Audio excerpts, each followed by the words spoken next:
Olá, meus amados, graça e paz, sejam todos bem-vindos. Mais uma vez é um prazer poder vir aqui compartilhar uma palavra de Deus para abençoar a tua vida, tua casa, toda a tua família. Vamos direto para a palavra. Hoje eu não vou pedir para você se inscrever no canal, não vou pedir para você deixar o seu like e não vou pedir para você comentar, entendeu? Não vou pedir. Mateus capítulo 14, a partir do versículo 22, a Bíblia conta ali de uma tempestade que os discípulos enfrentaram. Jesus não estava presente com eles no barco, Jesus vem andando sobre as águas, e esse é um episódio que nós podemos aprender muito com ele, se nós atentarmos para alguns detalhes. Primeiro, algumas traduções vão dizer que Jesus obrigou os discípulos a entrarem no barco. Outra tradução vai dizer que Jesus ordenou que eles entrassem. A tradução que eu tenho lido agora, que é a Nova Almeida atualizada, diz: Jesus fez com que eles entrassem no barco. Qualquer uma das traduções que você pegar, você vai ter um sentido de que os discípulos não queriam entrar naquele barco. Talvez não sem o Senhor Jesus Cristo. O detalhe seria uma navegação durante a noite. Seria atravessar de um lado para o outro à noite, porque um pouco antes de Jesus dar essa ordem a eles, Jesus havia multiplicado pães e peixes, já era o finalzinho do dia, os discípulos tanto que pediram para Jesus despedir a multidão, porque o dia já estava acabando, mas depois de tudo isso, já à noite chegando, Jesus dá essa ordem. Eu não sei, talvez os discípulos estivessem com medo, talvez os discípulos tiveram um pressentimento de que não seria uma boa navegar naquela noite, mas como se viram obrigados pelo Senhor Jesus, eles foram. E no meio dessa travessia, a palavra diz que eles já estavam no meio, veio uma grande tempestade, um vento contrário, ao ponto que eles começaram a ficar com muito medo. E quando Jesus vem andando sobre as águas para chegar até eles, a Bíblia diz que eles começaram a gritar e a dizer: é um fantasma. Para eles já era a morte que estava chegando para levá-los. E o que a gente pode aprender nesse primeiro momento? Que a vida, que é Jesus, muitas vezes vai nos levar a circunstâncias das quais a gente queria ter evitado, que a gente não queria passar por ela. Mas a vida é assim. A vida, ela nos impõe às vezes situações que nos causam medo, que nos causam desespero. E a pergunta é, o porquê disso? Porque às vezes as pessoas não entendem, elas começam a reclamar. Ai, que tempestade, ai, que luta, eu não queria estar passando por isso. Bem que eu senti que não era para fazer isso. Tudo bem. Eu entendo que há situações, há circunstâncias que podem ser evitadas, mas há circunstâncias que nós vamos ter que passar por elas e aprender com elas. Todas têm um propósito. Se você pegar a tempestade que o Jonas enfrentou, o Jonas é aquele profeta, aquele homem que Deus chamou para profetizar e ele recusou o chamado de Deus.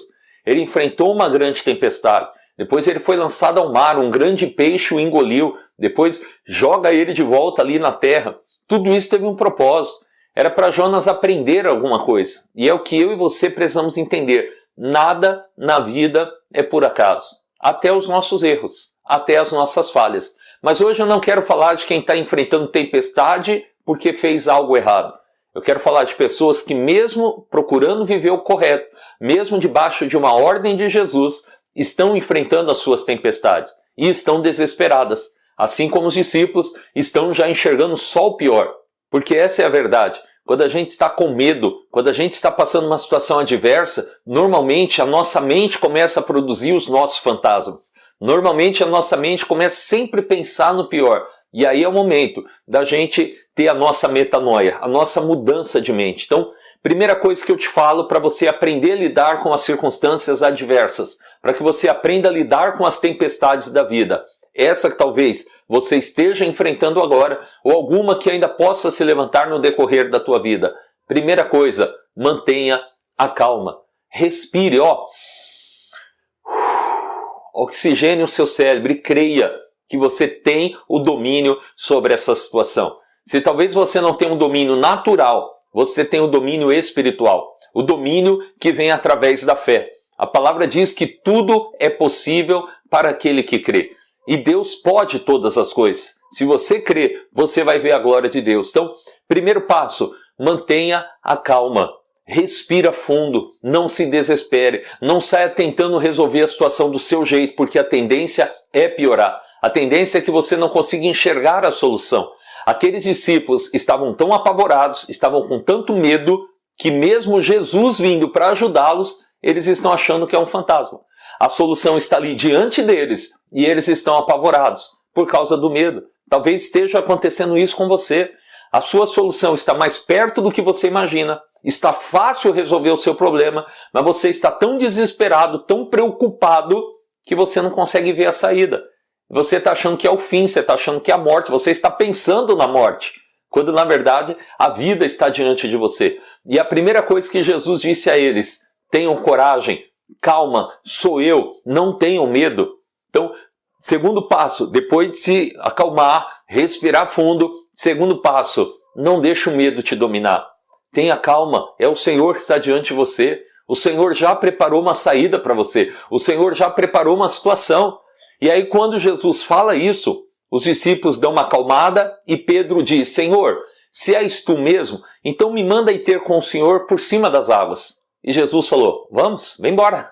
E o Pedro tem essa coragem. O Pedro sai do barco e começa a caminhar sobre as águas para ir ter com Jesus. Só que a Bíblia diz que ele começou a reparar, sentir o vento forte. E quando isso aconteceu, o Pedro começou a afundar. E aí ele grita e diz: Senhor, me socorre, me salva. Jesus tira ele das águas e diz: por que duvidaste, homem de pequena fé? Ele está querendo dizer: Pedro, você não tinha que ter duvidado, você tinha que ter acreditado. Então, sabe o que aprendemos aqui para finalizar essa mensagem? Que nós podemos fazer as mesmas coisas que Jesus fez. E foi ele mesmo que ensinou isso. Ele disse: aqueles que creem em mim farão as mesmas obras que eu faço, e obras maiores do que esta farão. Então você é capaz. Você pode andar sobre essa tempestade. Você está achando que ela vai te matar, mas na verdade você tem um domínio sobre ela. Qual é o segredo? Mantenha calma, respire fundo, não deixe o medo te dominar e olhe para Jesus. Acredite na palavra de Jesus. Quando Jesus diz: Pedro, vem, ele acreditou e ele foi. Só que de repente ele tira os olhos da palavra, ele deixa de ouvir ou de lembrar do que Jesus falou, começa a reparar no vento forte e aí ele afunda. É por isso que tem muita gente afundando na vida, porque ela não está mais ouvindo Jesus. Ela já esqueceu tudo que Jesus falou para ela. E ela está prestando atenção só nos problemas, só nas adversidades. E é por isso que ela está se afundando. Então quando Jesus chama a atenção de Pedro e diz: por que você duvidou? É como se Jesus dissesse: se você não tivesse deixado a dúvida entrar no teu coração, se você parasse de dar atenção para o vento forte, para a tempestade, e continuasse focando em mim, você não teria afundado. Você teria resolvido essa situação. E depois que Jesus entra no barco com Pedro, aquela tempestade cessa. E os homens, os discípulos, ficaram admirados e disseram: verdadeiramente, você é o Filho de Deus. O Senhor é demais. O Senhor pode fazer algo que a gente nunca imaginou. E sabe qual é o bom saber? Que você também pode.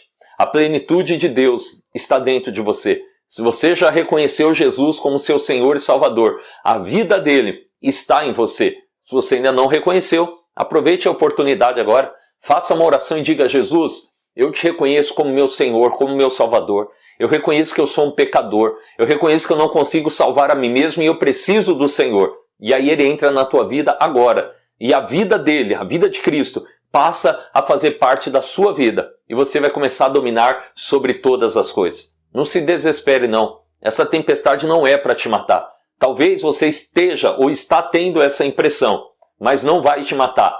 Repito.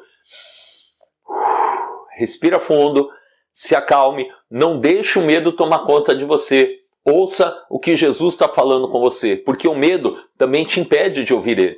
O medo te impede de reconhecer a voz do Senhor. Então, eles, enquanto com medo, achavam que era o fantasma. Quando eles param e têm pelo menos a impressão de que Jesus está falando, vem a calma e vem até a fé de Pedro começar a caminhar sobre as águas. Isso é importante. A gente fala muito que Pedro afundou, mas o Pedro conseguiu andar sobre as águas. Imagina, um surfista sem uma prancha. É o que Jesus quer te ensinar. Fazer você surfar sobre todos os problemas. Fazer você dominar sobre todos eles e desfrutar dessa paz e viver um milagre. Imagina a experiência desses discípulos quando enfrentaram sim um momento de muito medo, de muito pavor. Mas depois imagina ele contando isso para os outros. Mateus escreveu isso no evangelho dele. Outros discípulos escreveram isso. Porque são essas experiências que vai aumentar a sua fé. São essas experiências que vai fazer com que você possa viver uma fé viva, uma fé poderosa. Talvez se eles tivessem deixado o medo tomar conta e não tivessem entrado naquele barco, obedecido a Jesus,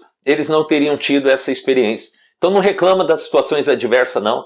Talvez você está dizendo agora, se eu não tivesse feito aquilo, eu não estaria passando por isso. Mas se você não estivesse passando por isso, você não aprenderia a lição que Jesus quer te ensinar. Então essa é a palavra que o Senhor pôs no meu coração. E se fizer sentido para você, por favor, compartilhe com mais pessoas, pelo menos com mais 3 pessoas que precisam ouvir essa palavra e que precisam parar de reclamar, de ficar desesperado no meio da tempestade. Mas precisam respirar fundo, se concentrar no Senhor para que possam viver os seus milagres. Fica na paz de Cristo, Ele permitindo, a gente volta em breve. Um forte abraço do Pastor Cleiton e até lá.